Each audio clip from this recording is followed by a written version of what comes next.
Mid-Maryland Votes is Maryland's meeting place for real conversations about the issues that affect our communities. On this episode, we welcome back one of our favorite returning guests, Chris Burnett, a United States Marine Corps veteran and candidate for Maryland's 6th Congressional District representing Western Maryland.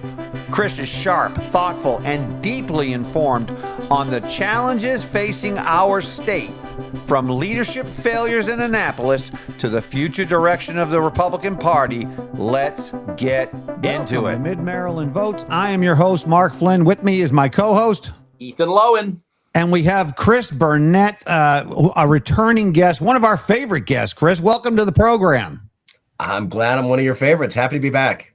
Chris, we've had some great conversation, which I really appreciate about you. I know you're running for Congress in District 6. How is that campaign going for you?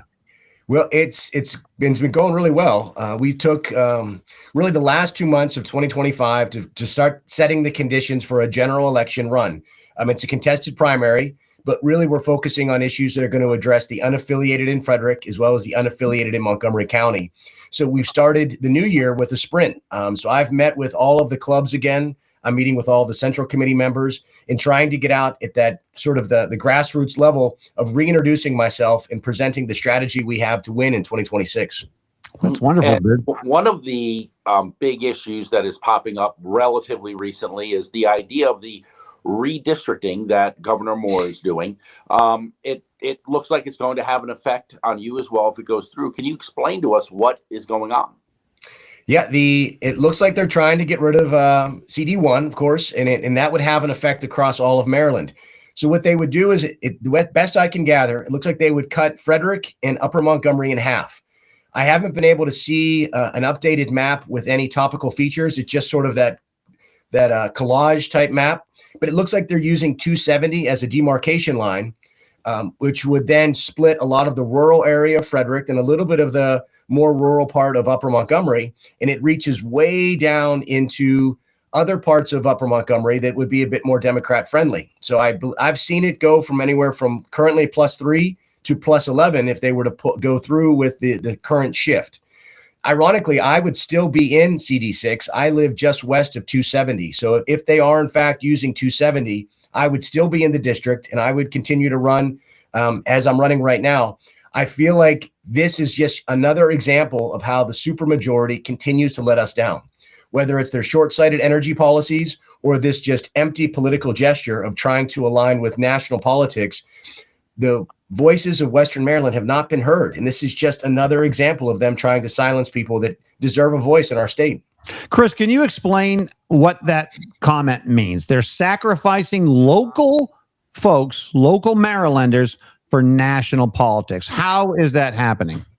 Well, I've said this repeatedly about both Trone and Delaney, and I think Wes Moore is in this category as well. We're now playing national politics. You see our Democrat elected leaders echoing or parroting national talking points that have nothing to do with the interests of local Marylanders. They're pursuing interests and they're pursuing policies that either are going to be an empty political gesture of the lowest level of virtue signaling, or it's just simply inconsistent with the actual needs on the ground. When you start looking at things like Maryland ranks 49th, I think, in terms of opportunity, in terms of trying to start a business, trying to raise a family on a middle income, they should be doing things to adjust that question of affordability, an affordability crisis they created, rather than looking at different ways to consolidate power further to support their supermajority. And this is just a shame because it's Marylanders that are paying the price. I'm sorry, Chris. Can you explain how the gerrymandering is going to help national politics? Because they are concentrating on national politics and they're sacrificing the 40% Republicans in our state to do it because they'll get no representation whatsoever. But how does that help the Democrats nationally? Well, I think that if you're paying attention to this across the country, there's been an effort to try to produce more seats. Now, we could go all the way down this rabbit hole. There's a theory, and I think it's a valid theory, that part of the open border was to flood the country to reset congressional districts. And then there was also an issue in the 2020 census as to how they were counting individuals. So there is a valid argument that our current congressional districts are not reflective or indicative of U.S. citizens across the country. in that they've been somewhat manipulated by a broken system of immigration and a broken system of counting. So now the question becomes, how do you then reset a fairer congressional map so that there's actual representation of U.S. citizens in Congress? And where that affects us in Maryland is it's critically important. I've talked to local leaders across Western Maryland, and we've talked about how important it is to set the tone at a federal level, not only to advocate for federal dollars in your district, but also to just set the narrative across that area where you know that you've got some level of federal support. So if we have 0 Republicans in Congress, even though 40% of Marylanders either are registered or vote Republican, that is simply eliminating their voice, eliminating their interest, and they're going to have fewer opportunities to have their interest addressed both at the county, state, and federal level. And you make a great point. I mean, historically, over the last 15, 20 years, I believe Maryland has had, of the 8 congressional districts, the 8 congressmen and women that Maryland sends to D.C., 2 of them at least have been Republican. That changed about roughly 10 years ago, and now the one last Republican is going to be redistricted out potentially, and of course make it harder for you in this district to regain the Republican seat. And what amazes me is that there appears to be a very large number of Democrats who actually have spoken out in opposition to this. Do you know why? Well, I think anybody that's paying attention knows this is not politically popular, and I think there's a legitimate legal challenge in Maryland. So the most recent review of Congressional District 6 actually got overturned at the state Supreme Court level when they basically described it as extreme gerrymandering. And this was how we ended up initially they got rid of Roscoe Bartlett in 2012. And then when they were trying to make it even more lopsided and following the 2020 election, that was whenever the state Supreme Court came in and basically said, nope, this violates our state constitution. Right. There's a very strong argument that if they were to push this through, it would be challenged in the Maryland state courts and it would not be upheld. The real question, though, becomes how much damage will it do? Will it delay the filing period? In other words, the filing period ends next month. If this is pending litigation or it's pending review, will they open that up further? And if there's a delay into how long they keep the window open for people to enter the race, it effectively hurts Republicans who are trying to build a challenger case, because people might decide to jump in depending on how the lines look. And then some of the uncertainty will prevent people from either participating or volunteering because they're not sure what the district is going to look like. So there's a devastating effect of this level of uncertainty, not only in terms of the political risk for Democrats and the optics, but also for Republicans as we're trying to organize ourselves in opposition to what we feel like a complete mishandling of the state and an undermining of conservative voices across Western Maryland. Now, one of the interesting things with being a congressman is that you deal not only with local issues, but also you do deal with international issues. Congress does have the power of the purse as it relates to funding international endeavors and diplomacies and even wars. You have some very deep personal experience in something that has happened internationally, which is what has occurred with Venezuela. Mm-hmm. Can you explain what has gone down there and what your role has been in previous years in regards to that? Yeah, and I thought what happened in Venezuela, this was not an overnight operation. So my background is in international operational law, which means when I came onto active duty, I spent quite a bit of time deployed. And then the Marine Corps also thought it was a good idea to keep sending me back to school. So I have a master's degree in international affairs, a master's degree in international law, and a master's degree in national security. So for someone who didn't really like school, I spent a lot of time there. But one of the benefits of that, of course, is I had a chance to work at U.S. Southern Command as the senior international operational law advisor. So as early as 2017, we were working on what were called then war plans for Venezuela. Now, this was mostly if we had to do some kind of an extraction or some kind of an evacuation, but we were very concerned then about the Chinese and Russian influence, and at the time, as well as the Iranian influence. Our other concern was across South America is that we have what was an unchecked population of returning foreign fighters. And this is folks that were leaving from ISIS, and they would return to South America. And when you have either a failing state or a state that cannot regulate its population, and you have human caravans moving across the continent, we have a real concern that we have to track threats. So when you've got Venezuela, who's working openly to undermine U.S. interests in the region and really stability across the region, very receptive to Chinese and Russian military assistance and Chinese and Russian interest, we had a real security risk and security concern going back to 2017. One of the initial things we did as early as 2017 and 18 was identify military and dual use targets. And the idea there is that we would have to identify air defense, command and control nodes, as well as communication nodes. And that would then allow us to do a forcible entry. So it's clear that some of the work we did in 2017 and 2018 led to this incredible operation just earlier this year to go and seize Maduro.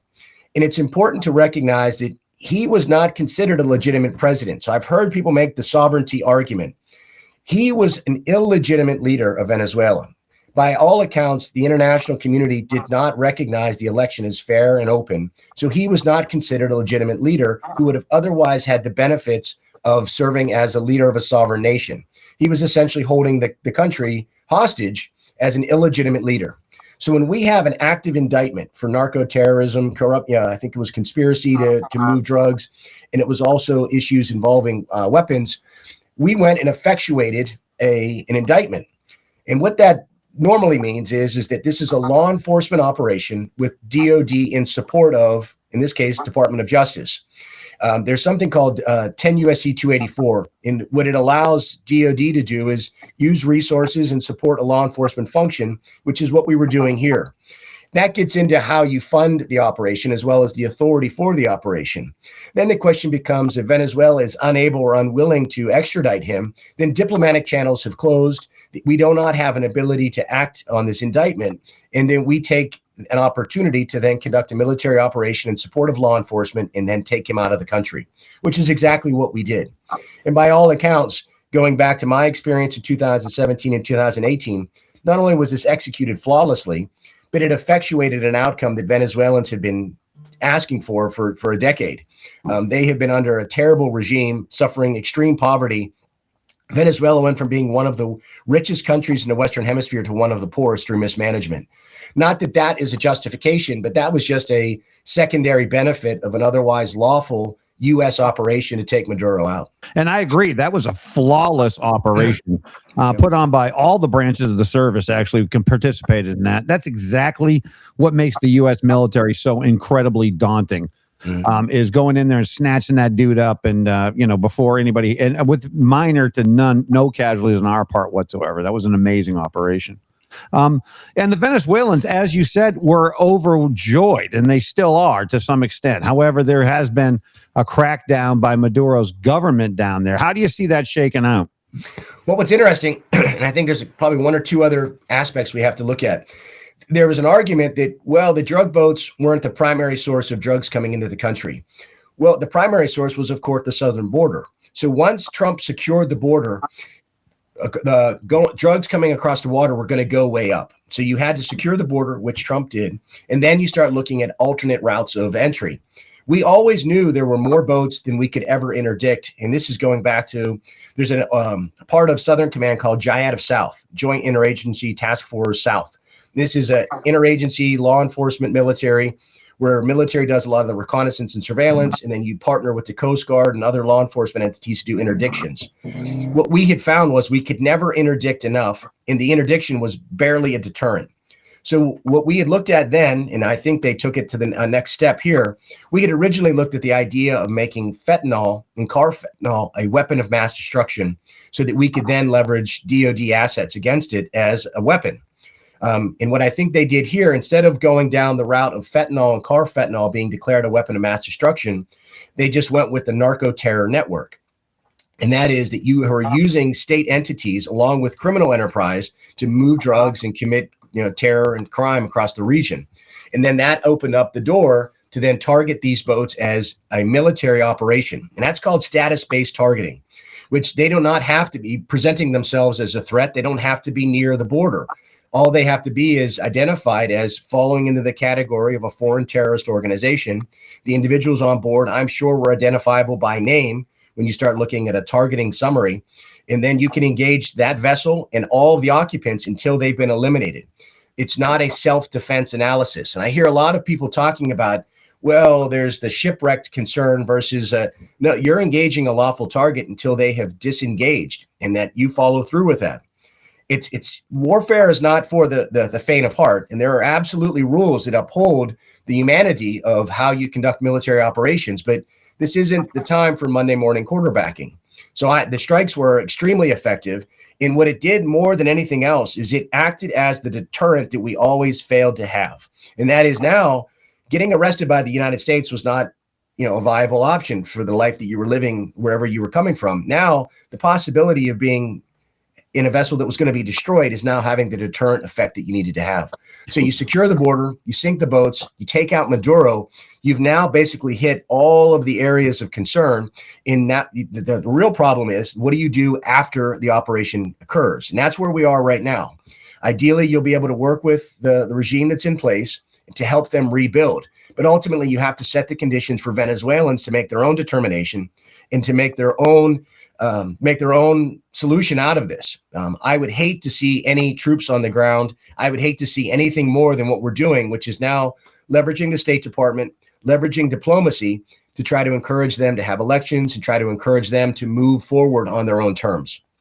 And Chris, to your point earlier that China, Iran, Russia have brought in assets and leadership and a degree of control over Venezuela, and it almost appears to me that those three countries are treating Venezuela as a colony, even though the head of the snake may have been chopped off to some extent with taking Maduro out. Is that what really happened? In other words, if those three entities are still in Venezuela and active, do the Venezuelan citizens, are they yet in a position to be able to make a determination for their self-governance?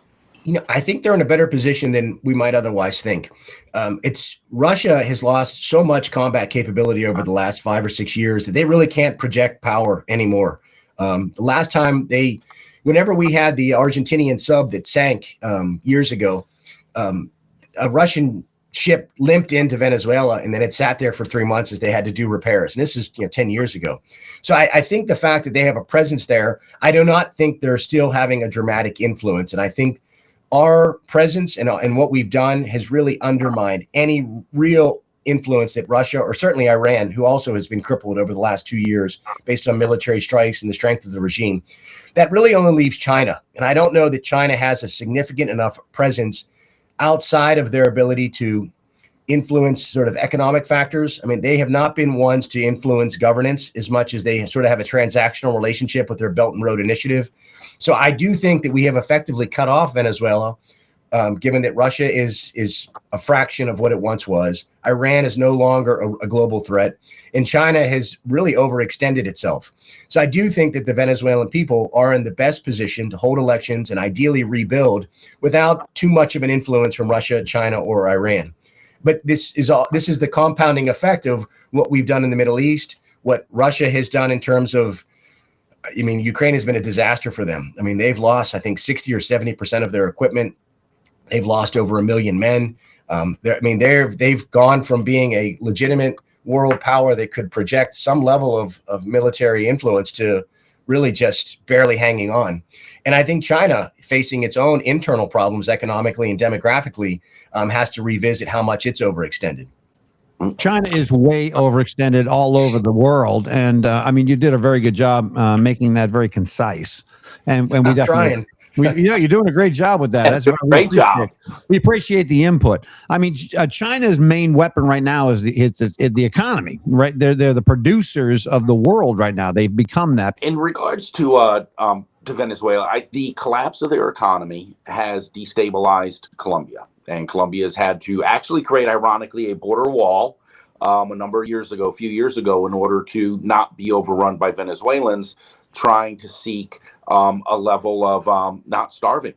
There are various threats that have come through to not just the United States, but to much of the world destabilizing. You mentioned the enemies such as Russia and what they were doing, etc., and even terrorist organizations in the Middle East. The interconnected nature of all of these different things, because it seems like the way it's presented in the media is anything that is done to deal with one of these issues involves an injustice, and then another another injustice and then another injustice. And yet things actually there seems to be more peace in the world now. There seems to be less wars. The drug trade seems to be declining. Even democratic cities are saying that their crime is getting lower and their drug trade is getting better. Is there an interconnected nature to all of these things that we're seeing? Yes, and I think you just said it, the interconnectedness. There's a tendency in the media right now that we want, and I've heard this argument, well, fentanyl was primarily coming in through Mexico out of China. Yeah, you're right. But when you shut down the border, that doesn't create, you're going to just look at other avenues. So the fact that a majority of the precursor materials for fentanyl was coming in from China to Mexico doesn't change the fact that a majority of what was coming from Venezuela out of Colombia was cocaine. But when you shut down the border, then you have to look at where else could it possibly come in. And that left Venezuela and then the maritime approach. So I think you needed to close the border. You needed to address the drug trafficking of both cocaine and fentanyl that was coming across the border in Mexico and also coming up into Florida out of Venezuela. But the problem that we were having, I think, over the years is that we didn't want to look at these problems holistically. We wanted to look at individually, and then there's always a justification for one or the other. And what we're seeing, I think, finally, is the resurgence of U.S. leadership.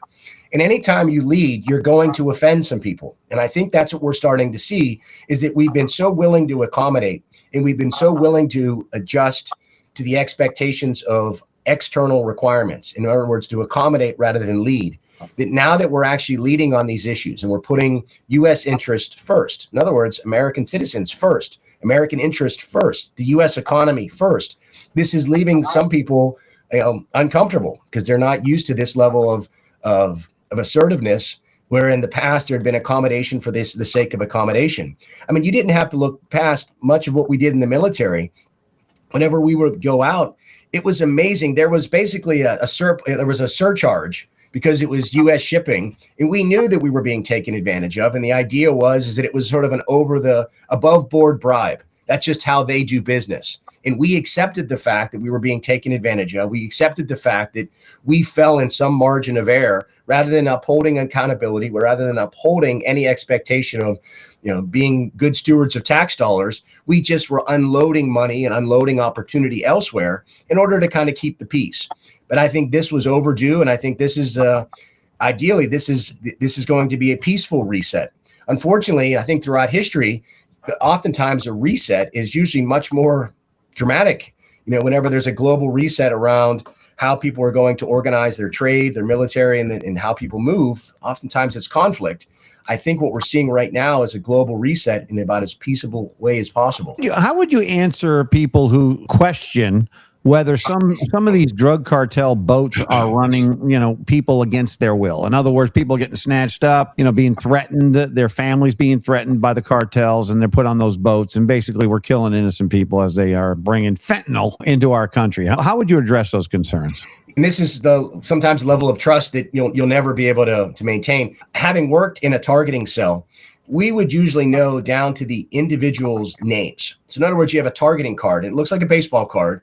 It would have a person's picture, their name, their activity, everything about them down to the level of detail that is shocking, quite frankly. And that's from a number of intelligence sources, whether it's signals intelligence, human intelligence, or just knowing the network. So again, I can't ask the American public to trust what would otherwise be probably top secret and above level material. But I can tell you, having been a part of these targeting decisions, whenever the actual rounds go down range, the level of detail is extraordinary. And if I would be shocked if they didn't know the name and history of every single person on that boat. That as those strikes were occurring, they actually knew each one of those individuals, their history with the cartel, past offenses, why they were on that boat, why they were selected. And then the other part of that is that they always have the benefit of speculating. What if that person was an innocent bystander? That's a luxury that you don't normally have in the military. You actually know or you don't know. And I would argue that we've made that decision based on the intelligence that's available to the targeting cell and not necessarily shareable with the public. Oftentimes, because of the techniques that are used, you can't share that level of information. So I would just respond with, I have the utmost confidence in the U.S. military.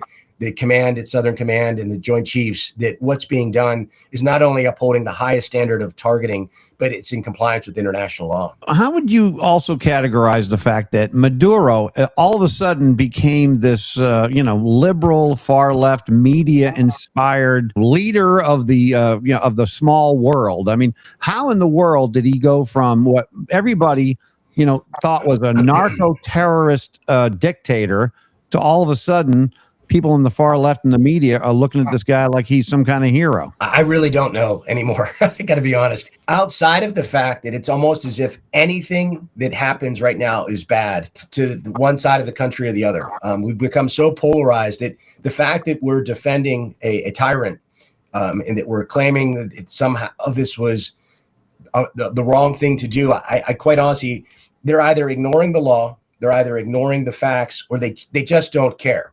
They want to go after it because it's something that's being done by the Trump administration, and that they have to just make some kind of an opposition argument. Because the fact is, this was overdue, that this was required for the region, this was required for Venezuela, it was in the U.S. national interest, and it was an active indictment out of New York. I don't know how you make a counter argument other than just to say that anything that the Trump administration does is bad. There's so many things that are happening that are essentially counterfactual. I mean, in a recent episode, we had we spoke to someone who is a refugee from Iran, who, in order to be silent in Iran and to not support what the people are doing, it is inhumane.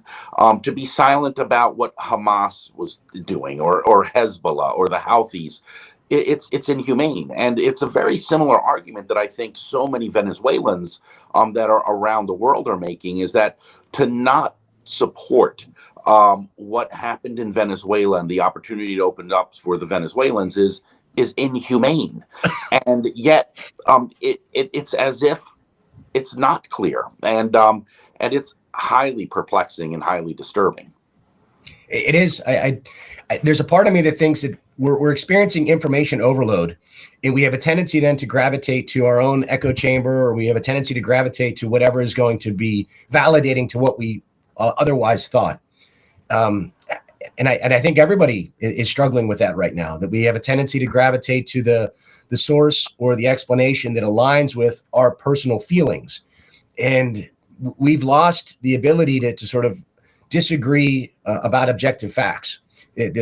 When we struggle to agree on what are the underlying variables and everything is relative, well, that's part of the problem we're having right now. Is that I've seen some very smart people make some surprising arguments, and I can't help but think it's a little bit it aligns with their personal political feelings and not what they would otherwise say as an expert or somebody that has experience in the field.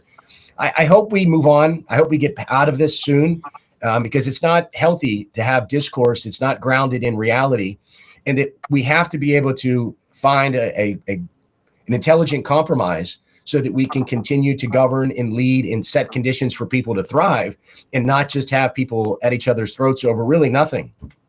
I agree 100%. I think that we're much better together. But what makes America strong, in my opinion, is our intellect and our ability to overcome, both on the left and the right. And together, we're insurmountable. The fact that facts no longer are facts, it is mind-boggling. And like you, I hope and pray that we're going to get through this very, very quickly. Chris, you're running for District 6. Mm-hmm. What are your plans for District 6 if you win? How are you going to make life better for the constituents? And that is a great question, because over the last 6 months, I've spent a lot of time introducing myself, talking about character, talking about problem solving, talking about how I would approach legislation, policy, and whatnot. And then as I started to listen to people, I realized that there's a real problem with not only opportunity, which is known, but how do we actually set the conditions for people to have more money and more control over their own lives?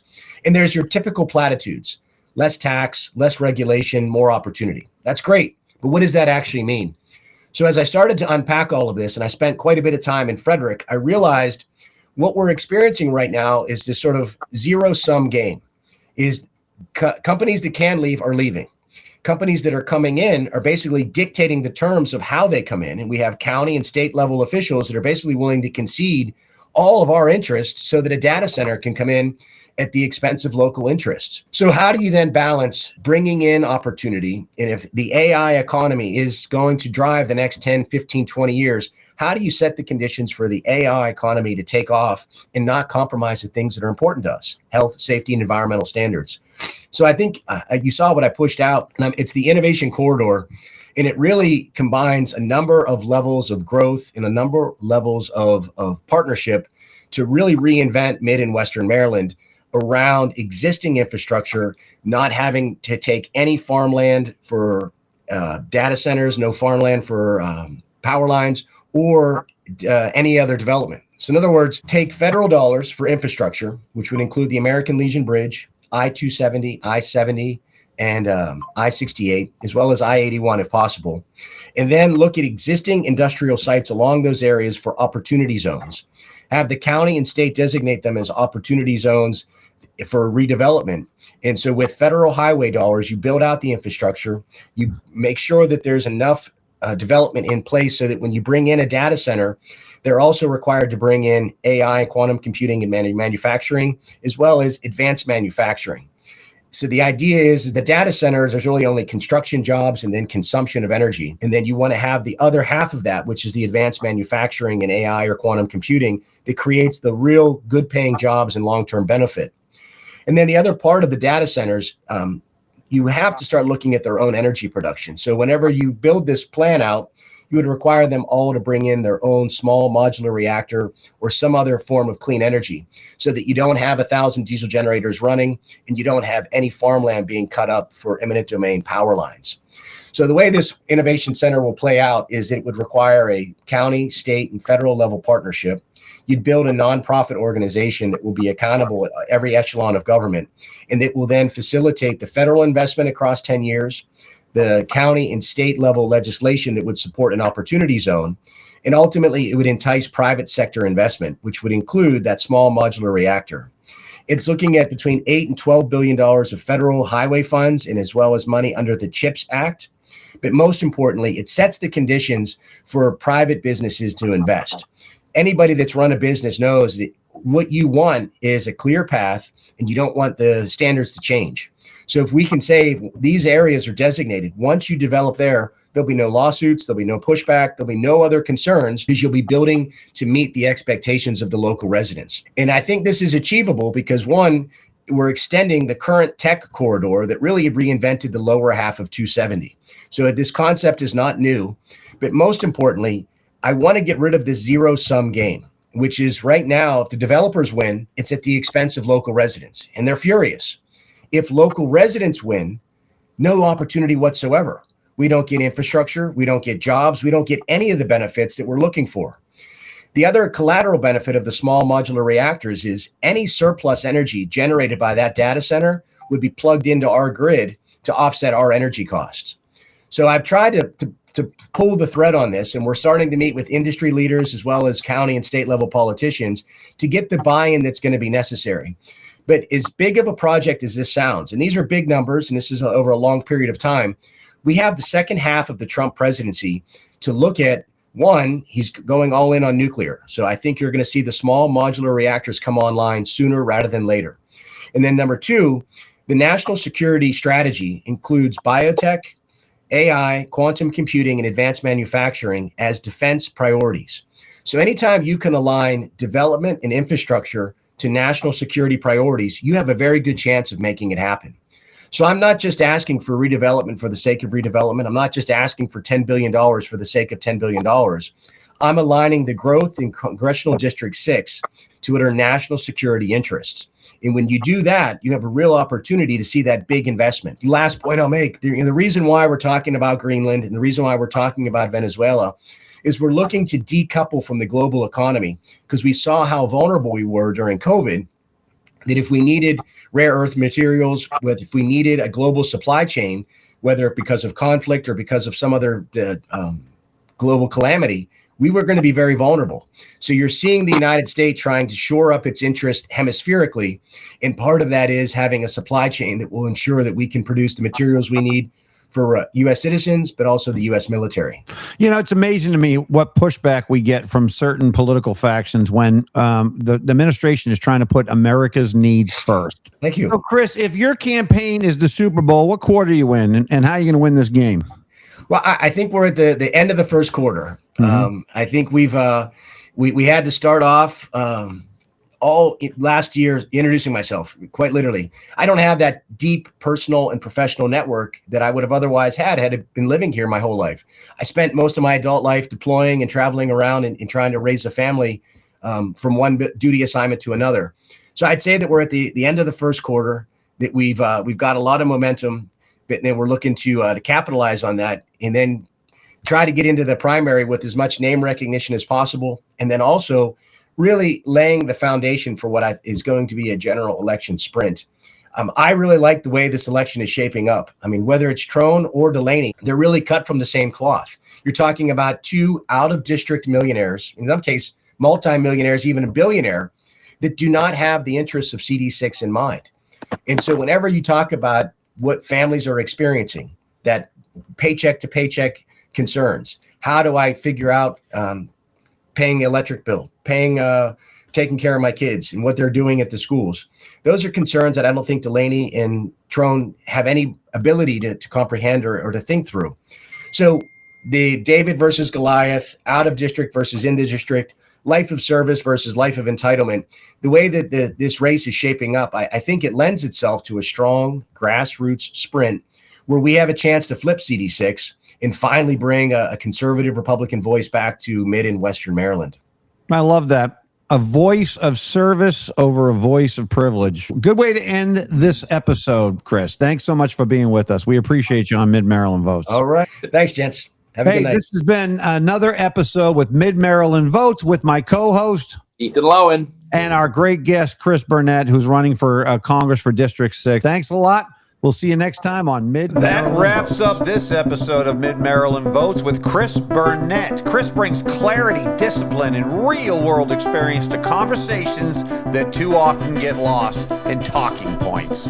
Whether it's state leadership, economic priorities, or the path forward for conservatives, his perspective reflects the concerns of voters across the Mid-Maryland and Western Maryland areas. Like, follow, and share for more content like this, and find Mid-Maryland Votes on both Facebook and YouTube.